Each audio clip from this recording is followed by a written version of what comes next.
Hey, what's up, everybody? So, I've got something to say that I've been holding on to for about 4.5 years now. I've tried to deal with this internally. It's been weighing me down for some time.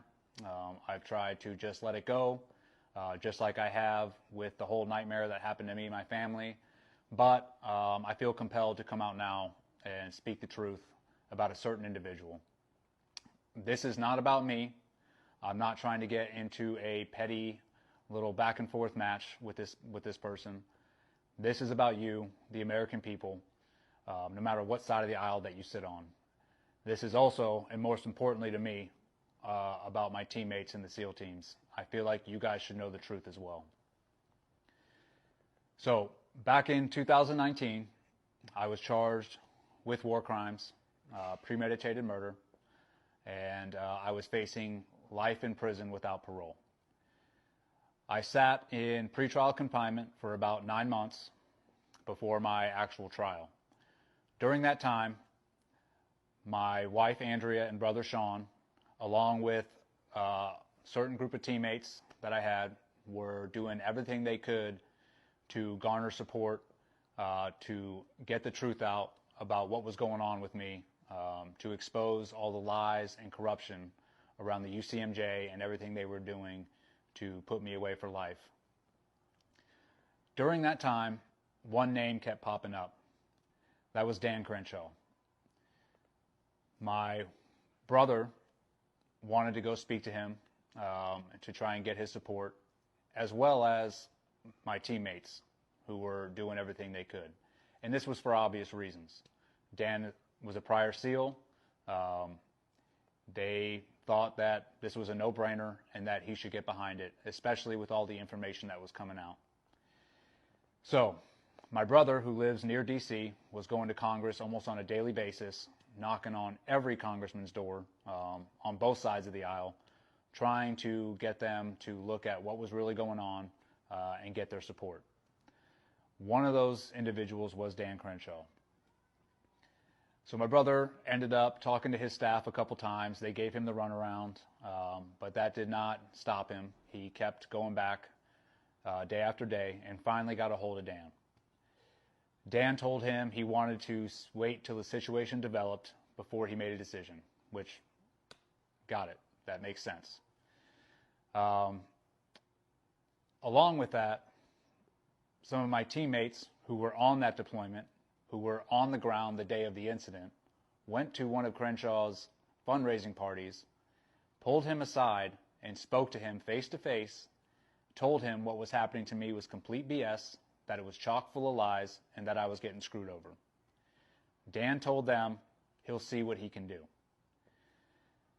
Once my brother got a hold of Dan, he said, once my brother got a hold of him a second time, Dan said that there wasn't enough information or whatever. My brother got pretty frustrated and ended up sending Dan a semi-scathing email, calling him out for being a politician and not being part of the Brotherhood and not supporting a fellow SEAL. Dan replied to him and said that he would see what he could do. So, as my incarceration went on, and it was late into my incarceration when 50 congressmen ended up signing a petition to release me from prison so I could properly defend myself before trial. They basically were saying, give this man the constitutional rights he deserves before he goes to trial for his life. One congressman would not sign that petition. That was Dan Crenshaw. Instead, he decided to write his own petition and pretty much say to keep me in prison, but just to let me see my lawyers, which were rights I should have already had in the first place. At that point, we decided to scrap asking Dan for help and just move on. No harm, no foul. So, obviously, I went to trial, was found not guilty, and ended up retiring out of the Navy. Not long after I retired, I got invited to a Turning Point event by 9 Line. While at that event, I just happened to run into Dan Crenshaw, I saw him coming down the hallway, and I wanted to go up and talk to him just to get his thoughts on the whole situation and why he did not support me or why he made up his own petition saying to keep me in prison. I was not angry. I just wanted to talk to him, team guy, to get his thoughts. He saw me from down the hall and immediately looked down at the ground and speed walked right past me. Didn't even give me the time of day. So at that point, I was like, all right, he's a politician. I can kind of understand why he didn't want to support if it would hurt him in some capacity. So I just let it go. Not too long after that, I obviously wrote the book. And when the book came out, I went to Congress to do a book signing for the 50 congressmen who did support me, who did sign that petition to get me out of prison. While there, I was pulled aside by multiple congressmen and was told that Dan Crenshaw was actively working against me behind the scenes. He was going up to each of those congressmen who were supporting me, telling them not to support me, that I was guilty, and that it was his community and they needed to butt out and let him handle it. I don't know how much of an arrogant statement that can be made that Dan said it's his community. That's a joke. But regardless, after hearing this, I was pretty disgusted. It's one thing to not support me and just to back off and not do anything. But Dan, knowing the full well the truth about what was really going on, still went and tried to get people not to support me and pretty much try and put me away for life without parole. The way I look at that is Dan was trying to kill me. He was doing this for political favor. He was doing this to climb the political ladder. The reason I'm putting this out right now is because if Dan Crenshaw is willing to lie, to gain favor with other politicians, to climb that political ladder, and pretty much throw somebody away for life, what do you think he's doing to the American people? This man cannot stop lying. And I'll give you some examples.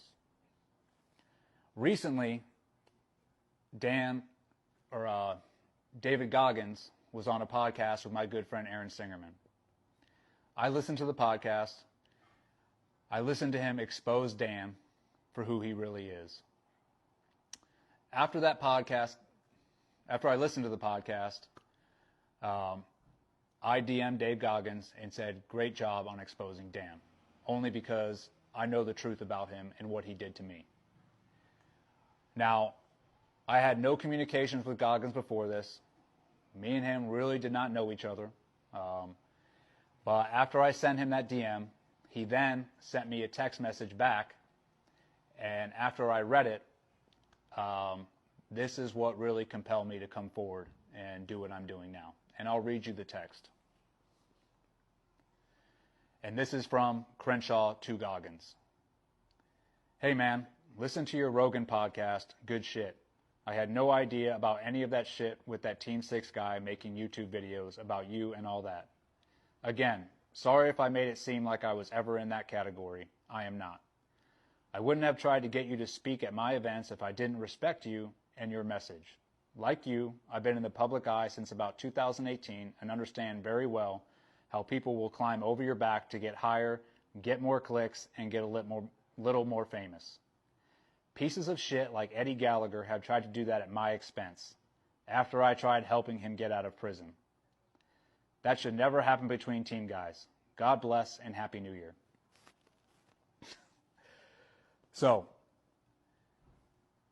this text message is chock full of lies, which is not surprising. Dan sent this to Goggins after Dan himself was on a podcast talking trash on Goggins.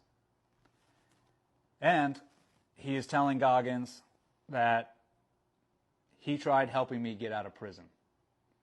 Again, this man can't stop lying. He'll say whatever it takes to get people on his side and then do the opposite behind the scenes.